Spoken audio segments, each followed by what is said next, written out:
Welcome back to the Aro Benaiah Show, the podcast that shares the real stories of builders, trade people, and entrepreneurs who are leading with their hands and their hearts. Today, I'm honored to be joined by Doug Thorpe, a leadership expert with over 30 years of experience as a U.S. Army officer, Fortune 500 executive, serial entrepreneur, non-profit founder, now international coach and speaker. He is the author of Stop Leading on Empty and the host of Leadership Power by Common Sense.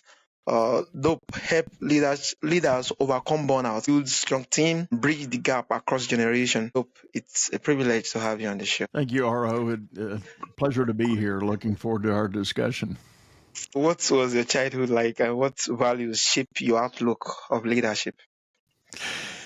Yeah, let me start by saying my childhood was an interesting experience, as many are, but in my case, I was the only child of a single mom who had the desire when I was just in fifth grade. She quit her day job and started a business. So she kind of modeled and demonstrated entrepreneurship for me. And of course, as a young boy, I didn't really know the difference and what that meant. I just knew she was getting up and going to work. But in many later years, I look back on what she did and how she did it, and it really had an impact on me about it's a challenge for sure, but there's also a bit of joy in being able to run your own show and accomplish your own work. And so, for many years after that, that was always my spare time. My part-time job was helping her on her projects, painting, hanging drapes, hanging pictures, Wow. moving furniture, whatever it took. She was an interior designer, was her Yeah. business. And, I thoroughly enjoyed being able to do all of that. Wow, thank you. So what's in terms of who actually more like influence your growing up, do you have mentors around you, or more of, is it from a mom or dad, or how Yeah. did they actually more like those influence actually came into being while growing up? Yeah, one thing I look back on and I really admire and very much appreciate, my mom had the wisdom because she was single and consciously chose not to remarry.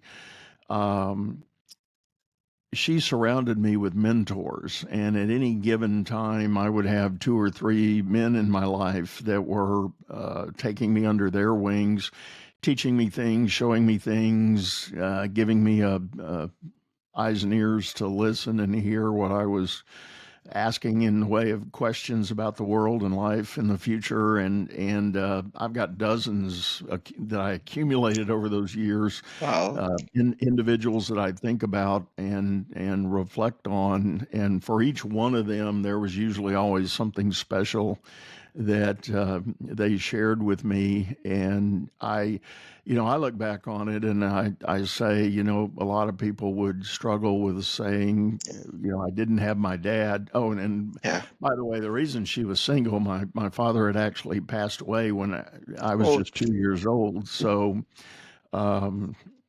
it wasn't as much about them divorcing as it was about his health and him passing away.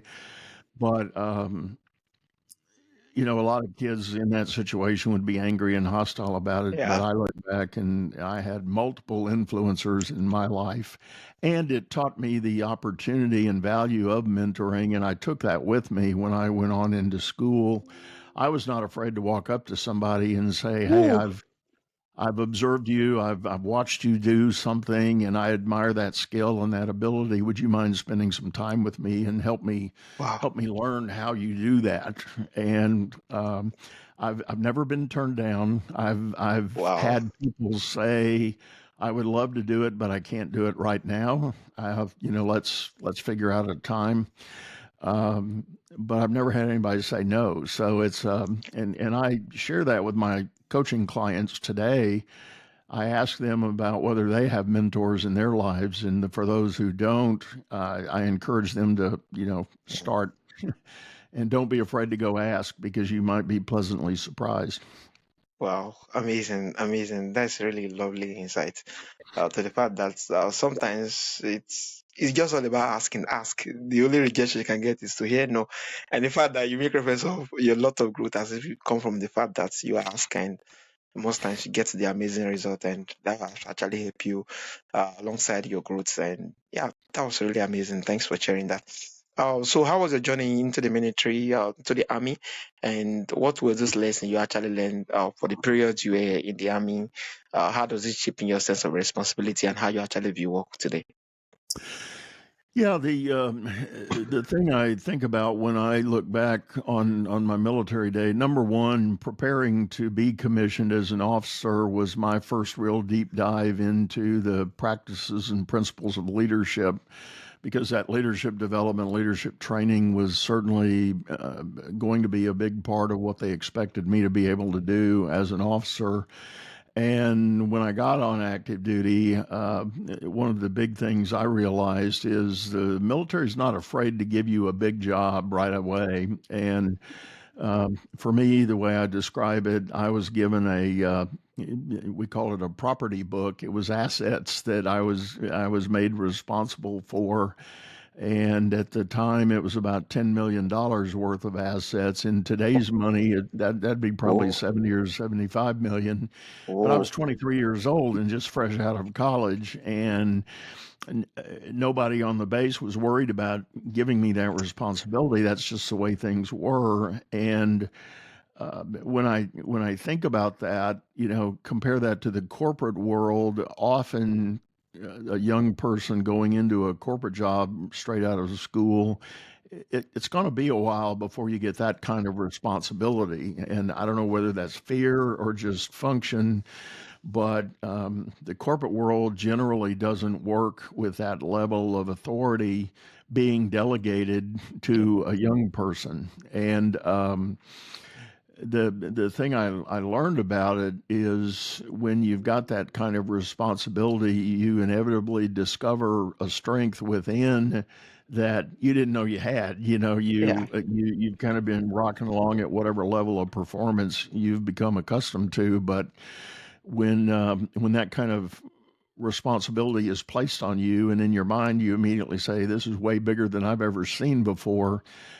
You have to dig deep, and you realize that you can figure it out and you can handle it and you can do it. And in the case of the military, that was the expectation. You needed to do it. Yeah.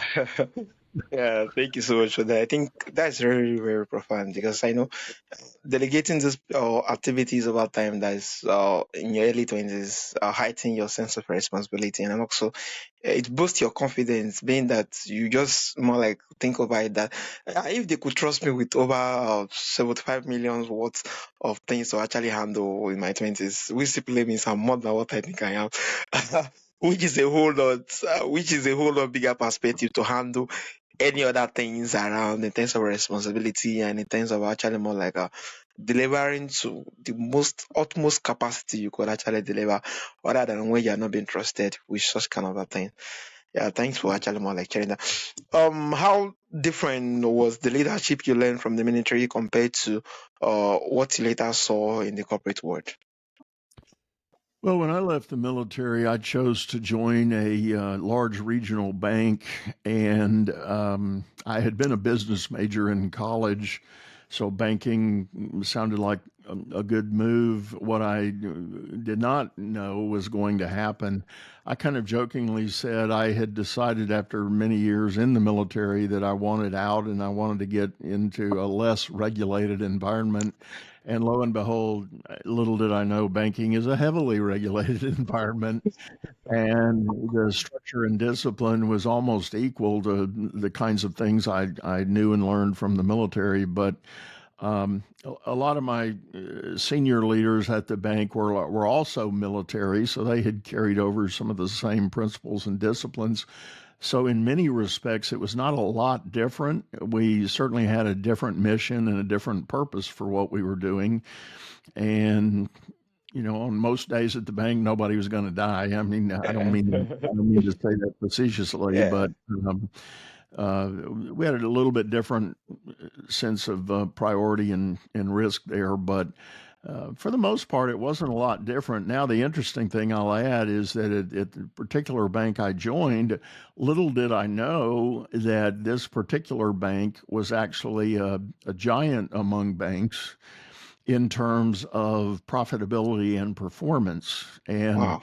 so some of the internal controls and disciplines I learned, like budget and planning Yeah. and expense control and analysis that we did as a company to keep ourselves profitable and growing was very rigorous, and there were managers that came and went because they couldn't stand up to the discipline of the process we used. But for those who stuck around, we were a very successful bank. We're proud to report that we ran off 64 consecutive quarters Wow. of earnings growth, and if you do the math, that's 16 years Yeah. that quarter over quarter our Wow. earnings kept Yeah. growing.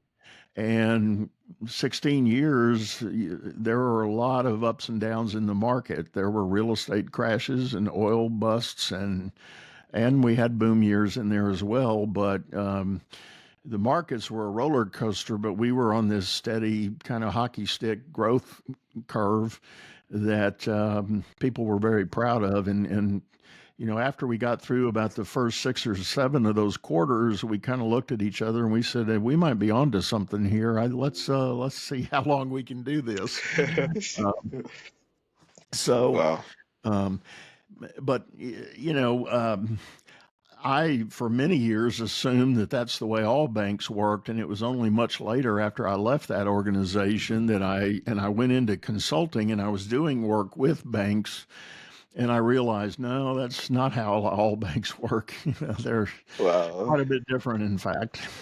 Amazing. That was has really been a lovely experience going to the regiment, which later in sense more like much instill in you in sense of a whole lot of things in terms of budgeting and doing the other previous stuff, just like military, which has its own part too. And yeah, that was really amazing. Working in Fortune 500 banking, what was the biggest leadership challenge you faced in that particular environment? Uh, Gosh, biggest challenge. Well, again, I guess touching on the rigorous budget and control type planning we had, there was always the ever present tension and pressure between uh, growing performance and profitability with some usually pretty strict constraints on hiring extra people or hiring extra or buying extra equipment or anything like that.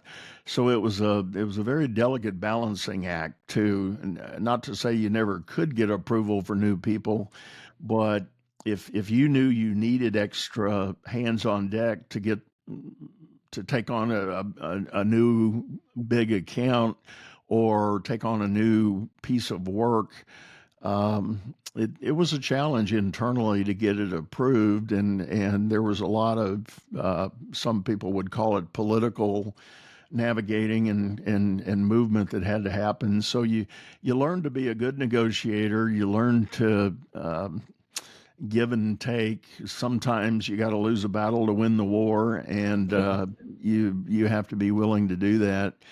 So it was that kind of experience, I think, that I really valued in having that opportunity there at that bank. Wow, amazing. Thanks for sharing. Though, um, after leaving the corporate life, you actually went to start five business. What drove you to take that particular entrepreneurship leap? Well, the first business that was founded after that, when I had done 20 something years at the bank and Yeah. was given an opportunity to take an early retirement with a bunch of merger and reorg stuff we were going through, and I willingly took it. And I did what a lot of old bankers do. I just immediately went out and started a consulting business. So that was my first enterprise. I formed my own LLC, and I was doing a lot of work for my former bank clients. They would have me come in, and I was doing consulting and advisory work for their businesses. And then little by little, things changed. I got involved in a particular segment.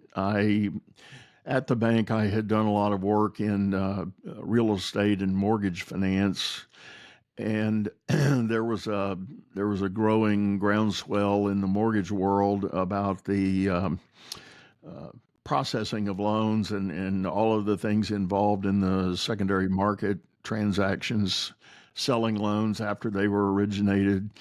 And I did a couple of consulting gigs working with companies doing that. And then I decided there was an opportunity. So I started my own business doing this work for other mortgage companies, and had that up and running. And we were in our 5th year mark when the infamous crash of '08 happened, 2008, when all the financial markets collapsed, and mortgage finance was leading the charge of failure in that time. And so my company was collateral damage, and we had to face the inevitable difficult call to just shut it all down and walk away, because there was no market to serve.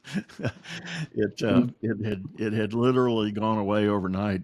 So that was a big lesson I had to learn. So I've not, I won't say I'm proud of it, but I respect and honor the experience I had having to take a company through Chapter 7 bankruptcy, which is, of course, a total down. Wow. Amazing. Yeah.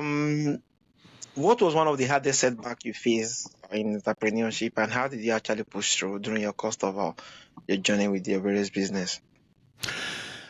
Well, I think for me, I experienced it, but I also had witnessed it in a lot of my bank customers over the years, and that is the challenge that an entrepreneur faces when you wake up one day and you've got an idea that you think can be a business, like my mother did with her interior design business. You go out there and you get busy setting up a whole structure around it, and you start doing that thing. Well, inevitably, if you're going to grow, you've got to start hiring people. And as soon as you begin hiring people, you've got, guess what? People problems. And as a leader, there are fundamentally 2 paths you can go. You can either tighten your grip on what's going on, making everybody come through you for decisions and approvals, or you can loosen your grip, empower those people to go do the work that they need to do to help grow your business. And I saw a lot of entrepreneurs struggle with that in my banking days. They wanted to keep that tight grip on everything, and it created a classic hourglass phenomenon that, there's a whole lot going on at the top, but it all comes down to this little narrow gap in the middle, and that was the owner. Everything had to funnel through them. So however long it took the owner to get to a matter could really stall and inhibit the business. And if the business got big enough because of volume, the owner who was unwilling to delegate to others just really became a crippling effect. And I watched too many businesses in my banking days ultimately crash after they had reached a certain scale that when you look at just the numbers, you'd say, well, you made it to that level. That's great. That's a big success. And it would have been if that owner or founder had gotten out of his own way and allowed it to continue to grow. Amazing. Thanks for actually sharing that particular experience in respect of delegation being the hardest stuff most of the time when it comes to entrepreneurship. Some leaders hardly delegate, which actually build up towards burnout, and at the end of the day crashing. The fact that they didn't actually more like trust the employee to actually just do a whole lot of things. Almost every decision run through them, every decision, every action at the end of the day become demanding to run the company. And from what you just said, it just seemed like these are the particular point where the leaders will get to burn out, and at the end of the day, crash actually happens to happen owing to this particular thing. What are some of the simple practice leaders can use daily to avoid burnout, or more like to avoid kind of falling off when it comes to building businesses? Uh, Yeah, yeah. You alluded to the latest book I wrote, Stop Leading on Empty. Surveys and data research are telling us that a lot of leaders, whether you're an entrepreneur or you're in the corporate game, are closing out every day feeling like they're just totally empty. They've spent everything they've got, every mental resource, physical, sometimes even emotional resource they've got, dealing with and facing the challenges of the day. And it's actually way beyond burnout. It's yeah, just this sense of total emptiness, and there's nothing left in the tank. So I've started researching and studying some of the reasons that people are feeling that way, and it turns out there's three primary ones. One is the sheer velocity of how business operates today. The speed and pace of business is very hectic. C-suite leaders are feeling the need to somehow be uber responsive to very swift change in the market. And there's a big challenge, but there's a whole discussion to be had about that, deciding whether the change is real or not. That's number one. Then number two is the loss of connection because of remote or hybrid work. Many businesses since COVID are still operating in some form of remote work, and as hard as people have tried in some places to have everybody return to the office, the workforce is saying no, not so fast. I, I like this remote opportunity, and if you tell me the new company policy is no remote, then I'm out. I'll go find a job at a place that will allow me to continue my remote presence.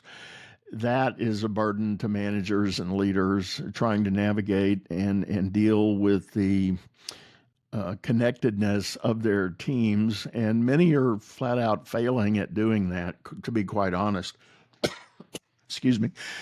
And then everything. the third thing is a very hot topic among many, and that's the generational divide in the workplace. For the first time in human history, we have five generations working at work in business, and there are tensions and frictions all over the board.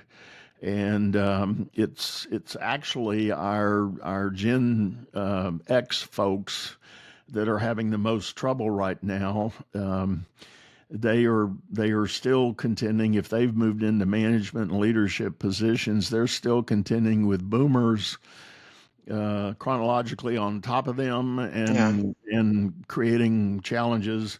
But then they got three generations underneath them that are each um, forcing issues and making things happen. And so there's a lot of tension and pressure about navigating the generational divide that's out there. yeah. Thank you so much. So for people managing small team, maybe a painting crew, construction site, or a cleaning business, what is different being a manager and being a leader? Well, I think one of the quick things I encourage my clients to consider is what's the real meaning of leadership, and there's many books that have been written about it. A lot of people have different takes on it, but I think the some of the most classic suggestions are that leadership is whether or not you have followers. If what you're doing causes people to walk away and is repelling people, you're not really a leader. You're doing something else. We can probably call it a lot of different things, but it's not leadership. Leaders, on the other hand, figure out a way to attract people, to bring people in. And in the case of something like construction or a trade, which, by the way, I grew up in, my mother being an interior designer, that's a lot of the work we did was on construction sites, watching buildings being built and ultimately fitting them out for their final design. But you have a goal there. You have a particular project you're trying to develop, and you've got to orchestrate all the trades coming on the job site, and everybody that's coming in has a slightly different idea about how they can do their work and what they best need to do. And you've got to be able to talk with them, create clarity about the big picture, where we're really going with this thing, and then allow them to do their part, hopefully in their way that does in fact add to I call it the greater good, the final product. And sometimes you have to encourage them to do it a little bit differently because that's not quite what's going to work here. And that's the art of leadership, is being able to influence somebody to change their mind about how they're going to do something so that it does in fact come out to serve the greater good. Yeah, thank you so very much for that. Yeah, it's really the fact that you make reference of leadership actually more like paints the big picture, so that in a way that the team gets to see how they fit in, and yeah, encouraging them to see where they can actually chip in one or two things to make the big picture actually more achievable, owing to the fact that they now know the goals and what the every step is actually all about. I think having in these particular structures make more like the themes actually run with the particular pictures in mind, running it in mind to the extent that they are seeing it as is their own vision, being that they understood the mission and everything. It's actually more like in this. Yeah. You said leadership is about connection. What is the best way to build trust in a team when people come from different backgrounds? I think one of the biggest challenges, and I alluded to it now, particularly when you add the notion of remote work, it's that ability to maintain a connection and allow people to um, express themselves. And I think a lot of leaders are unwilling to meet their people where they are, not where the leader is, but where the person may be. And there are a couple of different parts of that idea I think we can talk about. And part of it goes into when we start thinking about attributes of leadership, there's a rising demand for leaders to be a little more empathetic. And I do think you can probably point to the lockdown of COVID, where people were dealing with very traumatic situations in a lot of cases. I mean, there were many, many people that had loved ones that were severely impacted by the COVID virus, and ultimately died because of it. So there was that tug of emotion and tension for the individual employee. And if leaders were not empathetic to that and allowing work to be moved around so that the individual could handle those heavy responsibilities at home, um, there was kind of an automatic out. The employees were disengaging and disconnecting.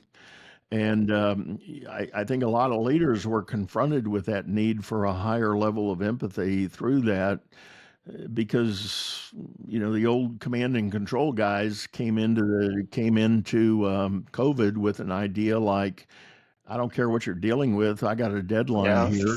You've got to get this thing done. And people were just saying, guess what? if that's what you need, I'm out. And it was a very drastic change in the landscape for leaders. So, empathy rose up the chart on required expectation of leaders to be far more empathetic. Now, I think it's fair. Leaders turn around and say, yeah, but what about accountability? We still have to meet our numbers. We still have to perform Yeah. as a business. How do we balance that? Well, that's a great question. And the answer is yes, you do need to balance that and you do need to figure that out. But I think that's where the ability to bring again, kind of draw people in to have the discussion to say, hey, look, folks, you could do this at the team level. You can say, hey, look, folks, we have a mission here. We have a budget. We have a goal. We have some performance expectations. Let's talk about how we're going to get this done, and having that ongoing dialogue as a two-way discussion, not a one-way top-down discussion, kind of a dictate rather than a discussion. I think it's important that leaders embrace that and invite people to be a bigger part of that. And I still, to this day, a lot of my coaching clients, they've not quite yet figured that out. They're still working on it. They know they need to do something different along that line, but they're not there yet. I think the fact that they realize there's something that could be done simply make the problem half solved compared to those who are still actually ignorant to the fact that yeah, it's even tricky now, more like leading the older generation and the younger generation owing to the leadership gap and the pandemic coming into being. A whole lot of things has changed.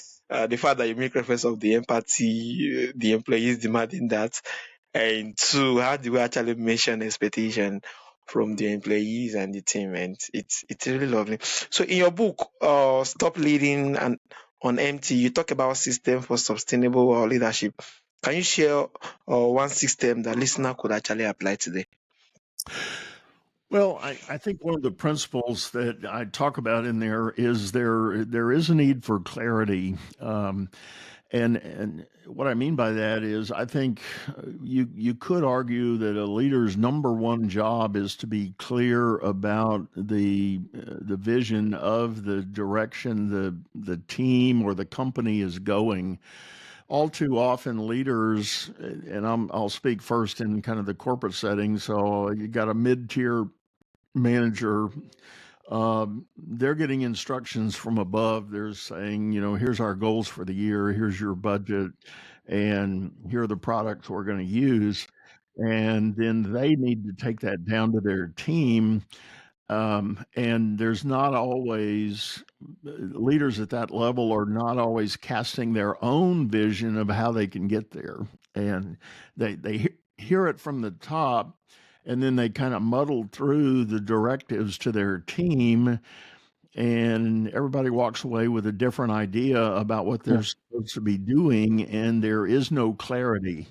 There yeah, is no single page, everybody on the same page. And I think that's what leaders need to think about. And I was having a discussion yesterday with one of my clients, and we talked about the idea that you've got directives you're trying to give your team, but have you ever really had a two-way discussion? Like, okay, here's me talking to you about the directive. Now that I'm done, what did you hear? What do you yeah, understand about what I just said? And I don't mean challenge that in a negative way, but challenge it in a positive way. Tell me what you just heard, and let's be sure we're clear. And part of it is making it clear to the team member, I want you to be successful. I want to set you up for success. Here's what we're being told success is going to look like. What does that mean to you right now? What can you do to, demonstrate your abilities and your skills to add to that picture of success? There's not enough of those kind of discussions happening in the work world right now. yeah, yeah. Amazing. I think it really speaks volume. The fact that yeah, after more like painting the pictures of what the goals and aspiration is, there should be room for feedback. when it comes to them pitching what you just said to them, so to know, to ascertain the level of how they actually more like how got the vision or get the big picture. Because once those who you are actually leading get the full picture, it's easier for them to actually communicate to their younger, to those who is under them, towards running towards the same goal. Which clarity really speak volume when it comes to, because everything rise and fall on clarity. Once the leader is leading and the other doesn't understand, at the end of the day, it's going to be chaos and it's going to be burnout, being that they are not running in uniformity. Yeah, you have coached over 100 of leaders. What is the common aha moment that your client actually experienced while working with you? Common aha moment. I don't know that there is a common one. I think everybody comes to their own revelation about some opportunity that they can pursue. Yeah, the honest answer is I don't think there's any one clear different. And part to be true, that's what I enjoy about coaching. Not Yeah. everything. There's not really a one size fit all answer to so many things. There are some principles and ideas and beliefs we can talk about, but it's up to every leader to shape and frame their own leadership style and their own leadership belief system so that they then can show up at their maximum opportunity. And that's really the bulk of the work I do with all of my clients. I challenge them to define the leader they really want to be. And maybe if the common thing is that's the one thing, I'm no longer surprised, but I used to be surprised at how many people I get to work with have never really thought about that. They just sort of evolved into management and they were given leadership responsibilities, but they never stopped to really think about, hey, wait a minute, this is a new role for me. How do I really want to show up? What do I want to represent? What legacy do I want to build as a leader in this industry? People don't do enough work thinking about that, and that's a lot of what I guide people through a journey to try to figure that out. And you can read all the books, and all the great authors on leadership have a framework that they'll talk about, 7 Habits or 21 Laws or, all the, and they're all good books. Don't get me wrong. Don't hear me wrong when I say this. But I think the big challenge is individual adoption of a set of beliefs and principles for the leader you really want to be. And then hold yourself accountable, score yourself daily. How did I show up? I had these 6 meetings. How did I show up? Did I represent what I really believe in? And if you didn't, go do the work, and tomorrow is another day. Go step up, fix it. Yeah, amazing, amazing. Good to do work, because sometimes I feel having much knowledge about leadership and not necessarily doing the work does not do much. So it's you actually more like looking at the principle and see it speak volume to the kind of leaders you want to be, and then actually more like put on system to check you out, to see how far you're actually more like gone in doing it, and Right. yeah, stick to it. So if someone listening now feel overwhelmed in their role, whether they're leading a small crew or managing or growing business, what is the first step they should take to regain their balance? Well, I think it does start with asking yourself the question, what kind of leader do I really want to be? Because if you haven't resolved that, going back to the construction example, that becomes your foundation. That becomes the base of how you operate. And if you've Yeah. never really figured that out, the challenges of the day are going to sway you one way or the other, and you're going to end up not being as effective as you could be. So I really do believe the first step is to do the work to really lean in and decide on the leader you really want to be. What attributes, what values, what beliefs do you want to represent? And because leadership is agnostic, it can be applied in all industries. That's why we see the big high paid CEOs move around from, industry to industry, because it's their leadership that people are looking for. It's not their technical expertise. necessarily that puts them in the chairman's seat.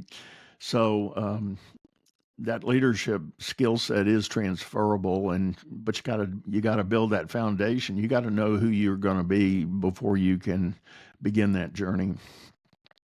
Oh, thank you so much, Doug. It's really been an exciting moment actually having this conversation with you. I think your years of experience actually speak volume in this, and I must say a very big thank you for coming to the shows. Tell us, how can my audience actually learn more about you, the platform, and where can they get the resources and get to learn more about you?